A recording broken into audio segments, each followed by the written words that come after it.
Occupied France, 1944. In the basement of 84 Avenue Foch, Paris, a Gestapo interrogator towers over a captured British agent. He has pliers, he has electrodes, a bathtub for simulated drowning, and, most importantly, unlimited time, days or weeks, to rip every name, safe house, radio frequency, and drop point out of the operative's mind. Even the toughest agents eventually broke. SOE understood that. Human endurance had limits. So Britain created something that gave its operatives one final, irrevocable choice. What the interrogator didn't know was that sewn into the corner of the agent's shirt collar, hidden from any strip search, was a tiny rubber-coated capsule the size of a garden pea, containing a thin glass ampule filled with concentrated potassium cyanide. One deliberate bite, and death would follow in minutes, and with it, every secret that agent carried. The Germans knew suicide was possible. Their own leaders would later use cyanide. The Americans developed similar devices. But only British intelligence conceived, perfected, and systematically issued a weapon designed not to kill the enemy, but to deny them victory. This is the story of the L-pill, the invisible device that robbed German interrogators of certainty and gave captured agents the one thing the Gestapo could never take: the power of final choice. To understand why Britain needed a suicide pill, you must first understand what awaited those captured. The Sicherheitsdienst and Gestapo operated interrogation centers across occupied Europe. The most feared stood at 84 Avenue Foch, run by SS officer Josef Kiefer, a man far more dangerous than a simple sadist. He was a professional. German interrogation relied less on immediate pain and more on psychological destruction.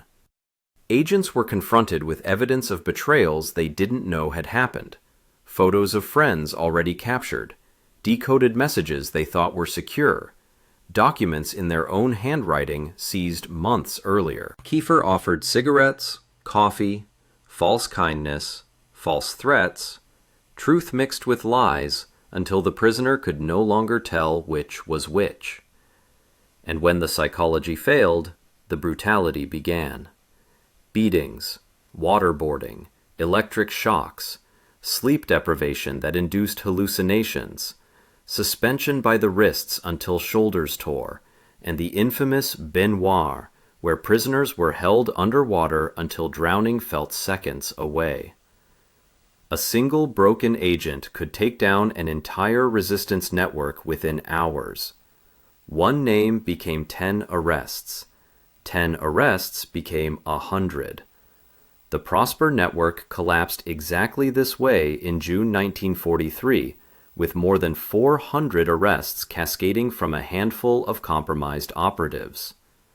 SOE could train agents to resist for 48 to 72 hours, long enough for networks to scatter.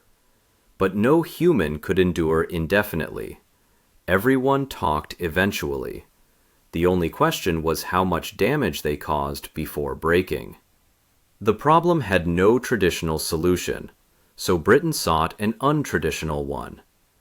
The answer took shape at the Fryth, a country estate in Hertfordshire designated Station 9, SOE's secret research laboratory for ungentlemanly warfare. Commander John Dolphin oversaw military operations, while Professor Dudley Maurice Newitt directed scientific breakthroughs.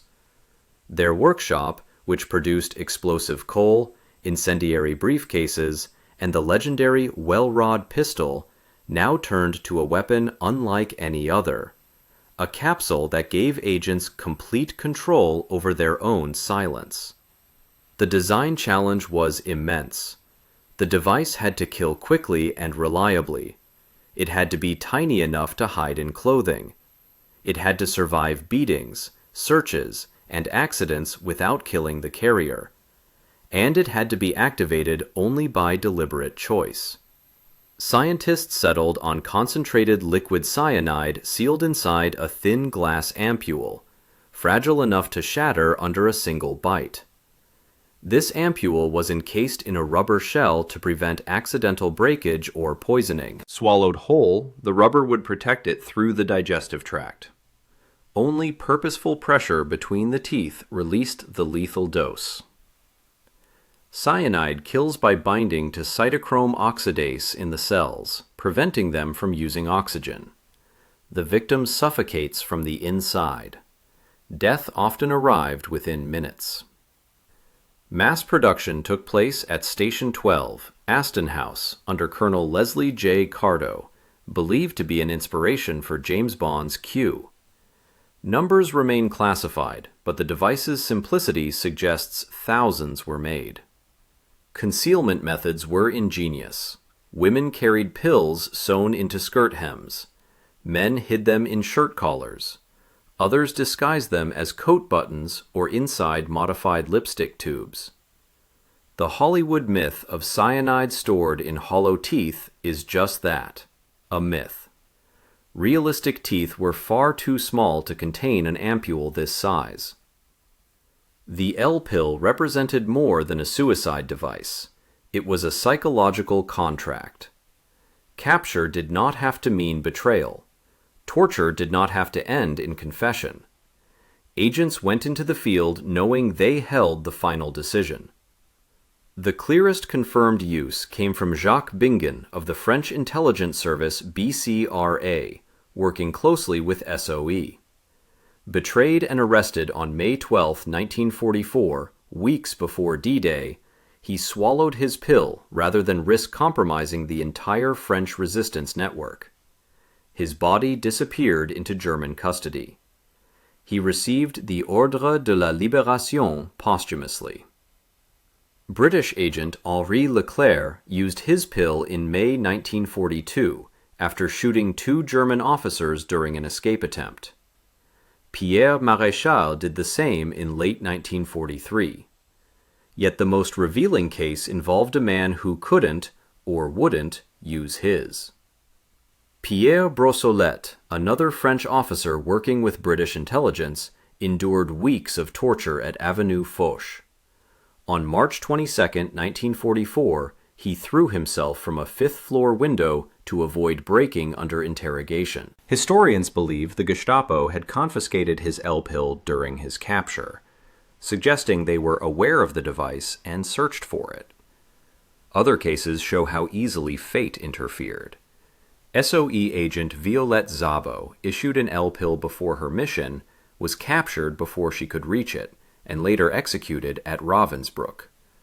Noor Inayat Khan's case remains debated. She may have refused the pill on moral grounds. She was tortured repeatedly before being executed at Dachau in 1944. Curiously, historians have found no surviving German documents detailing formal countermeasures against the L-pill. That does not mean the Germans were unaware. They were experts in suicide devices themselves. Himmler, Goering, Goebbels, and others used cyanide at war's end. But whether by policy or lost archives, no official SD procedure specifically targeted the British capsule. Some clues suggest awareness. Brossolette's confiscated pill. Kiefer's preference for subtle psychological manipulation rather than immediate violence, likely to avoid triggering a suicide attempt. Meanwhile, the Americans adopted similar technology through the OSS and later the CIA, which stored both cyanide L-pills and concentrated shellfish toxin capable of killing in seconds. But the original idea, the concealment methods, and the psychological philosophy all came from Britain. Surprisingly, many agents never used their pill. Training, hope for rescue, or simple human survival instinct often overpowered the theoretical resolve to choose death. Still, the pill's power was greater than its usage rate. SOE cryptographer Leo Marx, in Between Silk and Cyanide, described it as an optional extra, never forced, never judged. But for those who accepted it, the pill became a talisman, a final safeguard, a promise that they would never be forced to betray those who trusted them. Today, one of these original capsules sits in the Imperial War Museum in London, catalogued as Object 3082360, disguised inside a modified 7.92 mm rifle cartridge. Visitors pass it unaware of the weight this tiny device carried. It was not just a poison pill. It was a guarantee. A weapon measured in milligrams that restored control to those facing the most brutal interrogators in Europe. It ensured that no matter what the Gestapo did, they could never take the one thing they relied on most: time. And that is the legacy of the L pill, the smallest, quietest weapon Britain ever built, and one of the most powerful.